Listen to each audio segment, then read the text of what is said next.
Oke, Tata, kita mulai saja nanti sambil Anda kontak lewat Japri ya, supaya kita nggak menunda terlalu lama. Silakan. Baik, Assalamualaikum warahmatullahi wabarakatuh. Waalaikumsalam warahmatullahi wabarakatuh. Malam, selamat pagi, selamat siang. Yang di Australia, selamat subuh ya. Sebelum kita mulai, saya ingatkan mohon yang tidak perlu mungkin bisa di mute mikrofonnya. Terima kasih sudah bergabung di acara bulanan Forum Tanah Air, Dialog dan Diskusi Kebangsaan. Kali ini kita akan membahas soal 76 tahun kemerdekaan kita dan dihubungkan dengan reformasi yang sudah lebih dari 20 tahun dan hasilnya yang kita bisa lihat saat ini. Alhamdulillah sudah hadir di forum diskusi kita Pak Fahri Hamzah, politisi dari Partai Gelora. Kemudian juga Mas Hensat juga ada hadir, tadi saya lihat.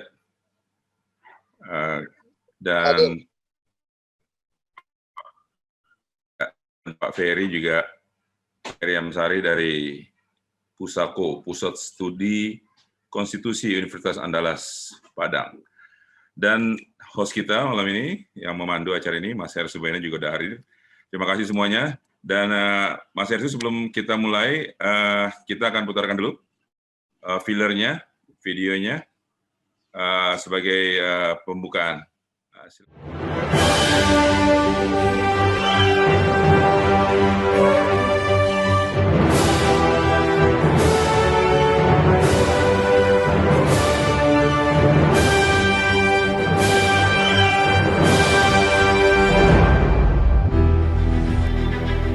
Demi Allah, saya bersumpah. Setiap pergantian rejim selalu menjanjikan harapan perubahan. Di era reformasi, ada euforia kebebasan. Rakyat yang selama ini merasakan aspirasinya tidak didengar, berharap banyak dari sistem demokrasi yang lahir sebagai konsekuensi dari reformasi. Namun, setelah lebih dari 20 tahun reformasi, di hari kemerdekaan yang ke-76, yang muncul justru anomali dari sistem demokrasi itu sendiri. Alih-alih berdaulat, proses ekonomi dan politik sepenuhnya dikendalikan oleh segelintir orang atau oligarki, baik karena kekayaan maupun keluarga atau kelompok yang terselubung dalam partai politik, etnik, kedaerahan, dan golongan. Kekuatan oligarki inilah yang membajak dan menikmati pesta demokrasi di Indonesia. Berbagai aturan dibuat untuk memuluskan langkah oligarki. Ironisnya, para penyelenggara negara, pusat maupun daerah, lebih memilih bersekutu dengan para oligarki ini daripada mengawal bangsa, memuliakan konstitusi, dan menjaga hati nurani rakyat. Apakah cita-cita demokrasi hanyalah khayalan yang utopis? Masih adakah harapan mengembalikan cita-cita reformasi dengan sistem yang ada saat ini? Seberapa besar kekuasaan dari oligarki di tanah air? Siapakah oligarki yang bermain di balik kekuasaan? Forum Tanah Air menghadirkan tokoh aktivis politisi dalam dialog dan diskusi kebangsaan dengan tema 76 tahun merdeka, anomali demokrasi di tanah air. Fahri Hamzah, politisi Partai Gelora. Henry Satrio, Lembaga Survei Kedai Kopi. Ferry Amsari, Pusat Studi Konstitusi Pusako, Universitas Andalas. Diskusi akan dipandu oleh Hersubino Arif, wartawan senior Forum News Network. Forum Tanah Air adalah komunitas gagasan yang berupaya menyumbang pikiran semata-mata karena kecintaan kepada tanah air demi cita-cita kemerdekaan Indonesia.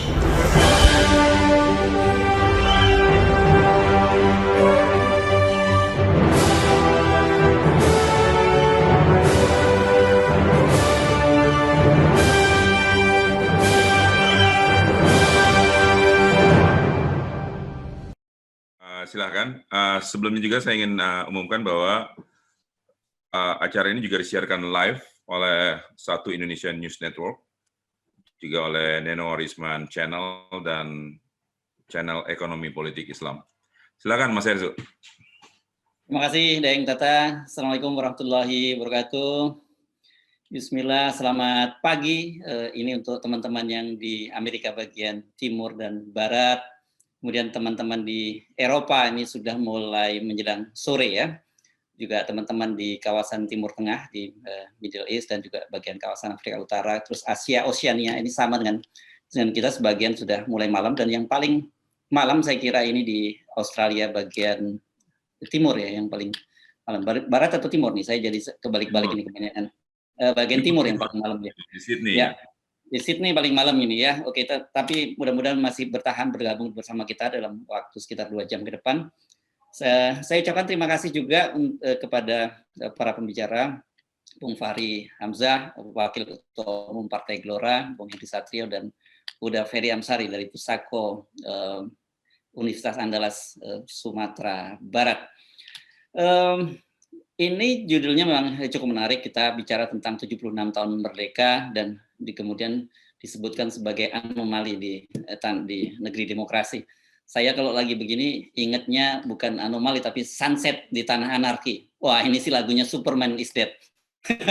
Apakah juga demokrasi kita juga mengalami sunset? Ini yang saya kira cukup menarik. Ini pas kalau kita menghadirkan ada Bung Fahri, ini kan beliau ini aktivis 98 gitu. Jadi yang setidaknya punya andil dalam reformasi ini, era reformasi ini, pernah menjadi politisi, pernah menjadi pendukung pemerintah, pernah menjadi oposisi pemerintah, dan sekarang saya kira karena partainya baru, jenis kelaminnya belum ketahuan apakah kadang-kadang oposisi, kadang-kadang bukan pendukung gitu.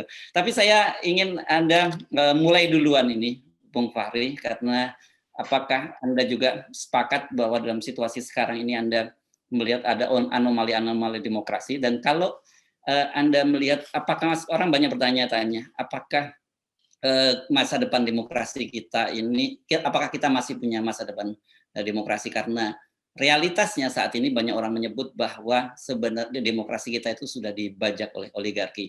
Tapi dengan Anda bersama Bung Anies Mata berani membangun partai baru, ini kan pasti Anda juga orang yang tetap percaya dengan nilai-nilai demokrasi, masih percaya bahwa apa cita-cita demokrasi kita ini masih bisa kita perjuangkan lewat jalur demokrasi. Ini Bung Fahri kelihatannya sudah di mana? Di Sumbawa ya, udah di dapil. Jadi kelihatannya sudah siap-siap pemilunya dipercepat atau bagaimana siap di dapil? Silakan Bung Fahri.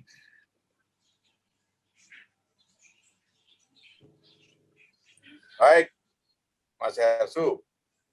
Ya. Assalamualaikum warahmatullahi wabarakatuh kepada semuanya. Ya. Selamat hari. Maksudnya itu selamat pagi, siang, dan malam. Ya. Saya tidak mengerti mesti bicara apa kalau topiknya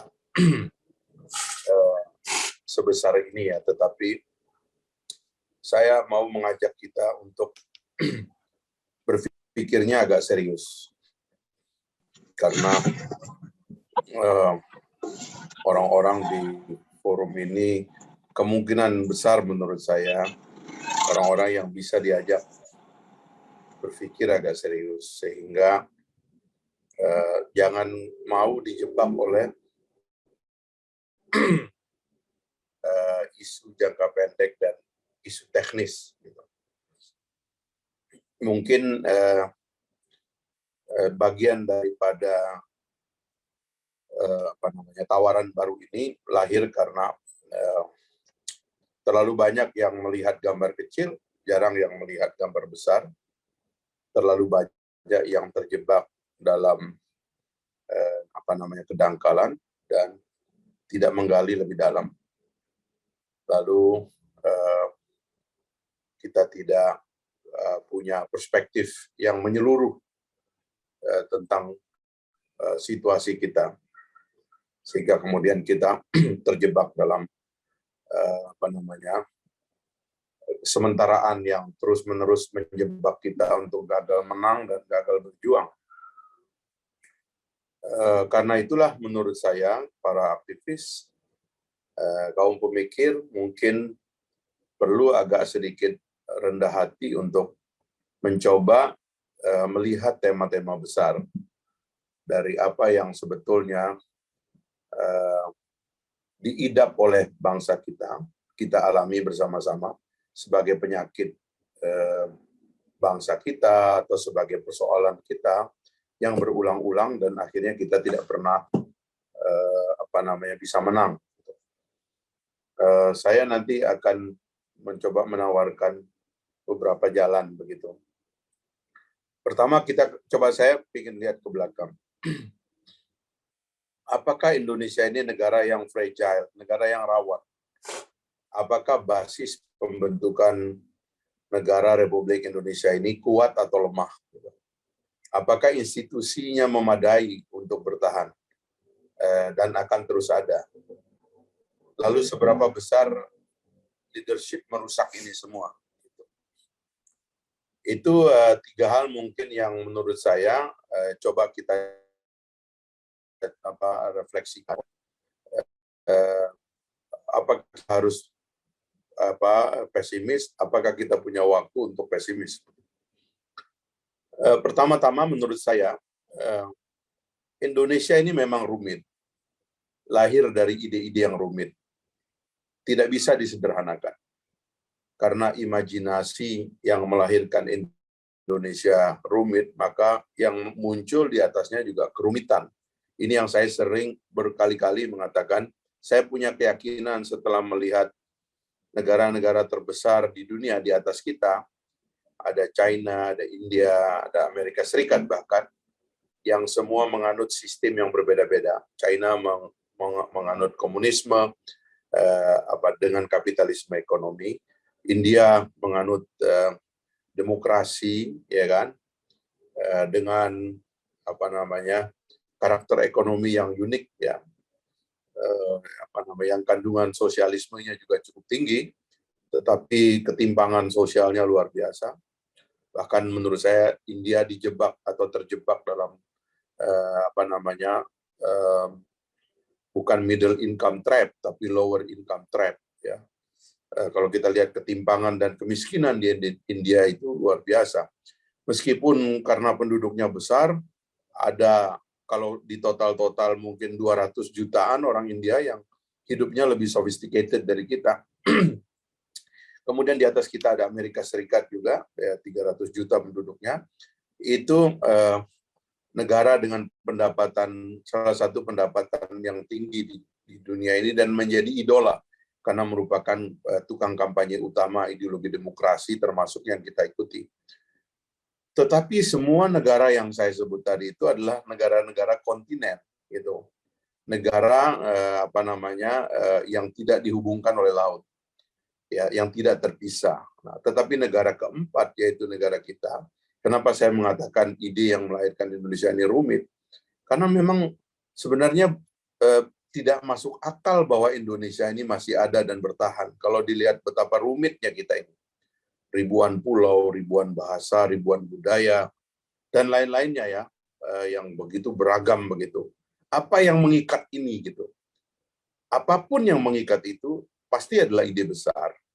Itulah sebabnya kalau saya sering mengkritik lembaga-lembaga seperti BPIP yang mencoba menginterpretasi Pancasila lebih dangkal, justru itu menciptakan ikatan yang lebih lemah dari apa yang sudah terbentuk sebenarnya, yang begitu kuat dan begitu hebat. Nah ini apakah kita akan masih bertahan dengan kompleksitas ini? Itu pertanyaannya gitu. Saya percaya bahwa wisdomnya itu ada. Kita ini niat kita untuk bersatu itu kuat sekali. Karena itu saya nggak percaya Indonesia bisa dirusak. Gitu. Ya, itu pertama. Yang kedua, dari sisi kelembagaan. Waktu kita melakukan amandemen konstitusi dan memperkuat presidensialisme, memperkuat parlemen, kemudian mengindependenkan judikatif, itu ikhtiar yang baik begitu. Dan menurut saya dengan otonomi daerah, apalagi sekarang ada otonomi desa, itu relatif membuat struktur negara tambah kuat.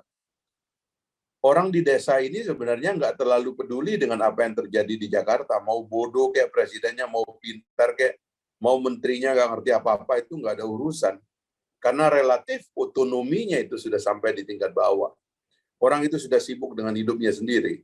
Desa yang jumlahnya 80-an ribu dengan dana desa, relatif mereka ingin juga mengatur dirinya sendiri. Meskipun sekarang ada ancaman karena sebagian dari dana desa dipotong untuk penyelenggaraan COVID.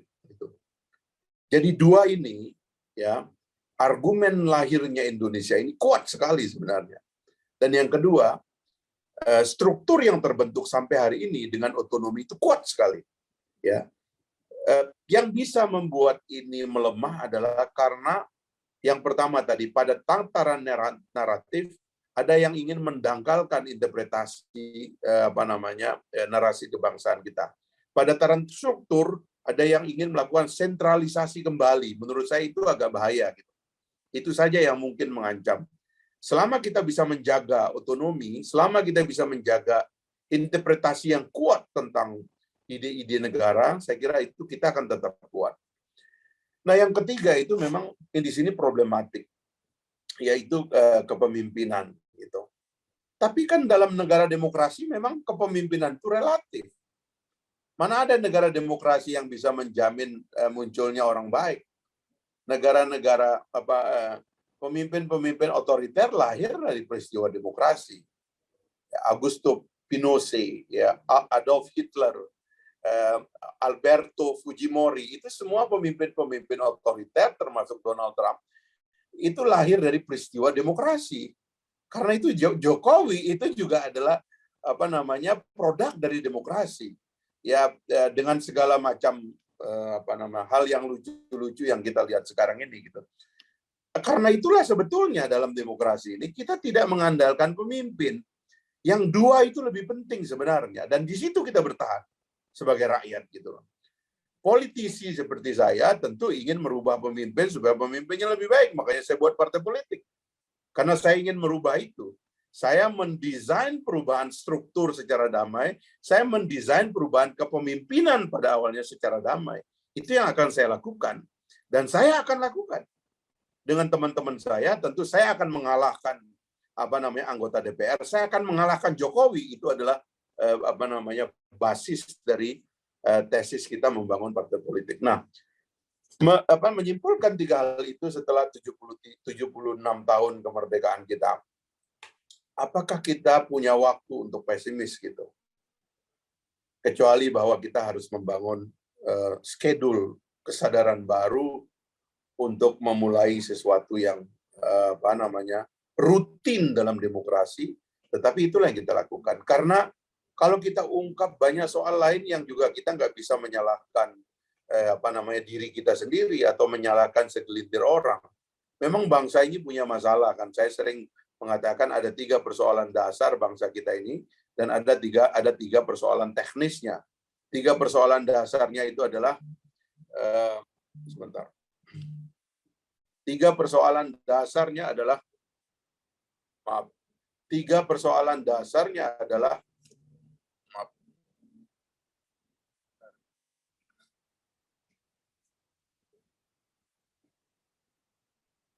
ada terputus.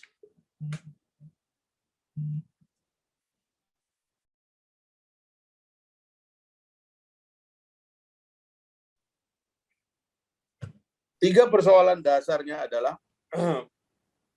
kita itu sempit, kita itu dangkal, dan kita itu feodal. Itu yang berat itu, ya, terutama yang terakhir itu. Dan itu berlaku pada keumuman. Jadi kalau kita berbicara majority dalam sistem demokrasi, maka yang akan terpilih adalah yang sempit, yang akan terpilih adalah yang dangkal, dan yang akan terpilih adalah yang feodal. Itu harus kita curigai terus-menerus, dan itu akan berulang. Di mana-mana itu. Tidak saja pada institusi negara, pada institusi agama pun itu terjadi. Yang sempit yang terpilih, yang dangkal yang terpilih, dan yang feodal yang terpilih. Begitu. Itu penyakit dasar kita. Yang kedua itu kita juga punya 3 persoalan yang agak teknis. negara kita ini tidak terlalu mengerti perencanaan, atau bangsa kita ini tidak mengerti perencanaan. Bangsa dalam rencana itu tiba masa, tiba akal. Bangsa kita ini juga kalau manajemen itu kan ada plan, do, evaluation. Dalam do itu tidak bisa membedakan antara sibuk dan sukses. Senang sibuk tapi tidak senang sukses. Ini penyakit. Nah, yang tiga yang saya sering katakan dalam evaluasi. Bangsa kita itu tidak paham antara kinerja dengan citra. Citra dianggap kinerja, citra dianggap lebih baik daripada kinerja. Ini soal yang secara masif memang harus kita renungkan sebagai battleground kita, sebagai aktivis, kita akan menghadapi ini dalam pertarungan hari-hari kita, pertarungan jangka pendek dan pertarungan jangka panjang. Tapi menurut saya, sebagai orang yang berjuang, menurut saya memang kita tidak boleh pesimis. Karena itulah menurut saya kami dalam situasi krisis tetap membuat partai politik. Sebab Nabi Muhammad mengatakan meskipun kita tahu besok itu akan kiamat, kalau ada biji di tangan kita, biji itu kita tanam. Dan kami menanam. Dalam pandemi ini kita coba menanam. Itu yang kami lakukan. Gitu. Untuk merayakan Indonesia, 76 tahun Indonesia, dan seterusnya ketika musim pergantian kekuasaan dilakukan, kami juga akan menjadi bagian dari perubahan itu. Gitu. Karena kita nggak bisa ngomong sumpah serapah di belakang, kita harus bertindak real. Dalam masyarakat demokrasi nggak ada pilihan yang banyak bagi kita. Kalau kita mau melakukan perubahan kepemimpinan, ya kita harus membangun dengan partai politik. Itu aja mungkin Mas Hersu sebagai pendahuluan. Terima kasih. Assalamualaikum. Waalaikumsalam warahmatullahi wabarakatuh. Terima kasih Bung Fahri Hamzah. Ini luar biasa nih semangatnya. Memang kalau politisi begitu, harus punya semangat optimis. Menanam di tengah pandemi juga tetap menanam. Orang kiamat saja tetap menanam, apalagi cuma pandemi gitu ya, Bung Fahri.